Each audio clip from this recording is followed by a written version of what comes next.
ये देखिए मेरा बेटा है, आज ये भी स्कूल नहीं जा रहा है। आज कितने दिन से स्कूल नहीं जा रहा है। मेरे स्कूल का छुट्टी है। हाँ, जैसा कि आप सभी जानते हैं कि खेसारी अपने बच्चों की पढ़ाई को लेकर कभी भी लापरवाही नहीं करते। अपने पिछले वीडियो में हमने आपको बताया कि खेसारी अपनी बेटी कृति को किस स्कूल में पढ़ाते हैं और कितने महंगे स्कूल में पढ़ाते हैं। अगर आपने उस वीडियो को नहीं देखा है तो मैं लिंक नीचे डिस्क्रिप्शन में दे दूंगी, आप वहां से जाकर वीडियो देख सकते हैं। तो इस वीडियो में हम आपको बताएंगे कि खेसारी अपने बेटे ऋषभ को कितने महंगे स्कूल में पढ़ाते हैं। तो वीडियो में आगे बढ़े उससे पहले आप वीडियो को लाइक कर दीजिए, चैनल को सब्सक्राइब कर लीजिए और वीडियो देखने के बाद इसे शेयर जरूर करें। तो जैसा कि आप सभी ने ऋषभ को देखा है और नहीं देखा है तो स्क्रीन पे देख पा रहे होंगे। ऋषभ अभी बहुत छोटा है और खेसारी अपने बेटे से बहुत प्यार भी करते हैं, फिर भी खेसारी अपने बेटे के पढ़ाई में जरा भी लापरवाही नहीं करते।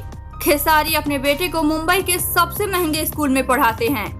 ऋषभ छोटा है इसलिए खेसारी अपने बेटे को छोटे बच्चों के स्कूल में पढ़ाते हैं और खेसारी का बेटा जहां जिस स्कूल में पढ़ता है उसी स्कूल में करीना कपूर का बेटा तैमूर अली खान और शाहरुख खान का बेटा अब्राहम खान भी पढ़ते हैं।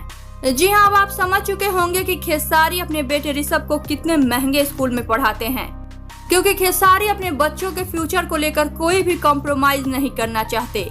खेसारी अपने बच्चों को हर चीज बेस्ट देते हैं, इसलिए खेसारी अपने दोनों बच्चों के लिए बेस्ट पापा भी हैं। अब ऋषभ के स्कूल फीस की बात कर ले तो ऋषभ का मंथली स्कूल फीस 3 लाख रुपए है। जी हाँ, 3 लाख रुपए। खेसारी ऋषभ को अच्छी शिक्षा देना चाहते हैं, इसलिए खेसारी ऋषभ को पढ़ने के लिए विदेश भी भेजेंगे। बेटा हो या बेटी दोनों को ही एक नजर से देखते हैं खेसारी, इसलिए अपने दोनों बच्चों को ही अच्छी शिक्षा दिला रहे हैं। इस खबर पर आप सबकी क्या है राय, बताइए हमें नीचे कमेंट बॉक्स में। और वीडियो अच्छा लगा हो तो इसे लाइक करें, शेयर करें और चैनल को सब्सक्राइब जरूर करें।